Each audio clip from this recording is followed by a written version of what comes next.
കോഴിക്കോട് കടൽ ഉൾവലിഞ്ഞു. രാത്രി 10:30 സംഭവം ഉണ്ടായത്. പ്രതിഭാസം കാണാൻ നിരവധി പേരാണ് കോഴിക്കോട് ബീച്ചിൽ എത്തിയിട്ടുള്ളത്.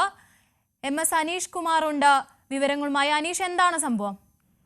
ഏറെ തിരക്കുള്ള ഒരു ബീച്ചാണ് കോഴിക്കോട് ബീച്ചിൽ. കോഴിക്കോട് ബീച്ചിന്റെ ഏറ്റവും പ്രധാന ഭാഗം ഈ സ്റ്റാർബക്സ് റെസ്റ്റോറന്റ് ഒക്കെ നിൽക്കുന്നതിന്റെ പിൻഭാഗമാണ്. ഏതാണ്ട് 200-300 മീറ്ററോളം കടൽ ഉള്ളിലേക്ക് വലിഞ്ഞിരിക്കുന്നത്. പലപ്പോഴും ഈ 24 മണിക്കൂറും സഞ്ചാരികൾ അല്ലെങ്കിൽ നാട്ടുകാരായ ആളുകൾ ഇരിക്കുന്നതിനും മറ്റുമൊക്കെ എത്തുന്ന ഒരു ഇടം കൂടിയാണ്. അവിടെയാണ് ഈ ഉൾവലിഞ്ഞ് പോകുന്ന ഒരു പ്രതിഭാസം ഉണ്ടായിരിക്കുന്നത്. എന്തായാലും നാട്ടുകാരൊക്കെ തികച്ചും അത്ഭുതപ്പെട്ടിരിക്കുന്ന ഒരു പ്രതിഭാസം തന്നെയാണ് ഉണ്ടായിരിക്കുന്നത്. ആ കടൽ ഉണ്ടായിരുന്ന ഇടത്ത് പൂർണ്ണമായും കടൽ ഇല്ലാത്ത ഒരു സാഹചര്യം. ആ ഇടം പൂർണ്ണമായി കരയായി മാറിയിരിക്കുന്ന രീതിയിൽ, അല്ലെങ്കിൽ തീരത്തിന്റെ വിസ്തൃതി വർദ്ധിച്ചിരിക്കുന്ന ഒരു രീതിയിൽ തന്നെയാണ് കാര്യങ്ങൾ നീങ്ങിയിരിക്കുന്നത്. ഈ കടൽ ഉൾവലിഞ്ഞ ഭാഗത്ത് ചെളിയും മാലിന്യങ്ങളും ഒക്കെ അടിഞ്ഞു കൂടുന്ന കാഴ്ചയും കാണാൻ കഴിയും. എന്തായാലും വലിയ അത്ഭുതമാണ് ആളുകൾക്കുണ്ടായിരിക്കുന്നത്. സാധാരണഗതിയിൽ കൂടുതൽ ഇടങ്ങൾ കടലെടുത്ത് പോവുകയാണ് പതിവ്, അല്ലെങ്കിൽ കൂടുതൽ ഈ കടൽ ഭിത്തിയും മറ്റുമൊക്കെ ഉള്ള ഭാഗങ്ങളിൽ, അല്ലെങ്കിൽ കടൽ ഭിത്തി ഇല്ലാത്ത ഇടങ്ങളിലും ഒക്കെ കൂടുതൽ ഇടങ്ങളിലേക്ക്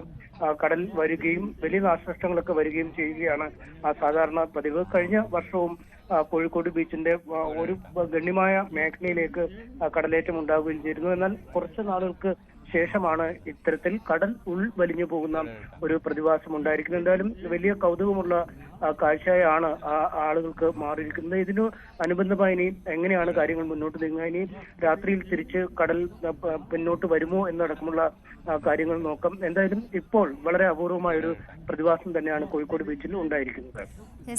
രാത്രി 10:30 കോഴിക്കോട് കടൽ ഉൾവലിഞ്ഞത്. ഈ പ്രതിഭാസം കാണാൻ നിരവധി പേരാണ് കോഴിക്കോട് ബീച്ചിൽ എത്തിയിട്ടുള്ളത്. വിവരങ്ങൾ നൽകിയത് MS അനീഷ് കുമാർ.